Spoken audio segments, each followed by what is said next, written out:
Enfin, votre rendez-vous du vendredi, fenêtre sur le carnaval de Granville. De la fête, du monde dans les rues et de l'humour. Cet événement qui a lieu en Normandie fait partie de notre patrimoine immatériel de l'humanité à l'UNESCO. Une fête préparée depuis des mois par des bénévoles qui démarrent ce soir. On rigole bien. On est là pour être entre copains et rigoler. C'est des souvenirs pour toute la vie. C'est mémorable le carnaval. C'est à faire. Quand on a commencé, on ne peut plus s'en passer après. Alors nous, au 12-13, nous sommes allés dans un autre carnaval à Granville, en Normandie. Il fait partie du patrimoine culturel immatériel de l'humanité à l'UNESCO. Et là aussi, on s'est créé la magie de l'événement populaire et de la fête, des costumes, des danses, des défilés et de l'humour. Ouverture ce soir, c'est votre rendez-vous du vendredi. Fenêtre sur Anne-Charline Lambard, Jean-Baptiste Patier et Joël Amar. Le phénomène est connu. 4 jours avant Mardi Gras, un vent de folie souffle sur Granville. Dans cette cité normande, une fois par an, un délire collectif s'empare des habitants. Peu importe le thème, pourvu qu'on ait la liesse.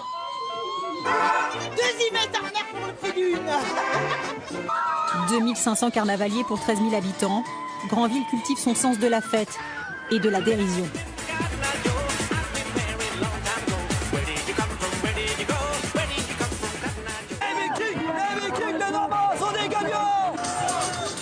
Car l'air de rien, ces Normands-là ont réussi un tour de force improbable. Classer le carnaval au patrimoine immatériel de l'humanité à l'UNESCO, le seul carnaval français à obtenir cet honneur. Un pari fou qui a nécessité 7 ans de démarche. C'est un bon pied de nez, quoi. C'est voilà, un pied de nez comme ça, vous voyez. Même à 2 mains, on peut le faire. Mais c'est ça, parce qu'il y en a beaucoup qui n'y croyaient pas, puis qui disaient, mais ils n'y arriveront jamais. Reconnu par l'UNESCO autant que le Mont Saint-Michel voisin, le carnaval de Granville n'est pas peu fier. C'est convivial, il y a tous les âges. C'est ça qui est important. Vous avez les papis, les mamies, les petits-enfants. C'est merveilleux. Cette tradition remonterait au Moyen-Âge. On fêtait et on se moquait des puissants juste avant la période de carême avec ses jeûnes et ses pénitences. Dans les archives municipales de 1796, on trouve déjà la trace du carnaval. D'après un usage immémorial et que la Révolution n'a point encore aboli. En fait, la Révolution voulait supprimer le carnaval, tous ces genres de fêtes. Il faut dire que la Révolution a été la période où on a le plus manqué d'humour en ce qui concerne des activités carnavalesques. Le carnaval ne sera jamais interdit en raison de la présence des marins. Car à Granville, les hommes partent des mois durant pour de longues campagnes de pêche au large de Terre-Neuve. Le carnaval avait lieu juste avant de larguer les amarres.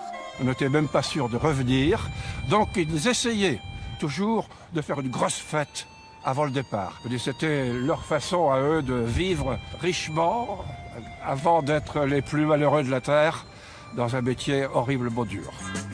Dans les défilés, la mer est toujours présente. Les hommes politiques aussi. De Raymond Poincaré en 1913 à Georges Marchais dans les années 70, en passant par Valéry Giscard d'Estaing ou Jacques Chirac, les masques de caoutchouc ont remplacé le papier mâché, mais on continue de se moquer.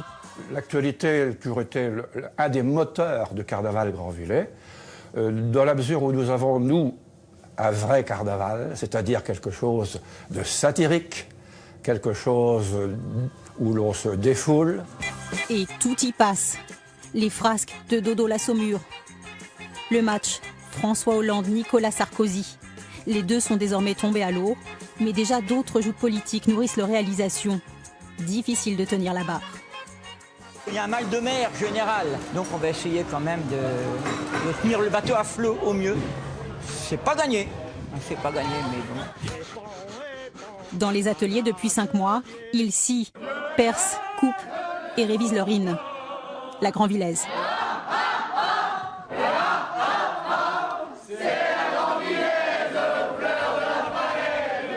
Un tube inégalé qui enflamme ici chaque nuit du carnaval.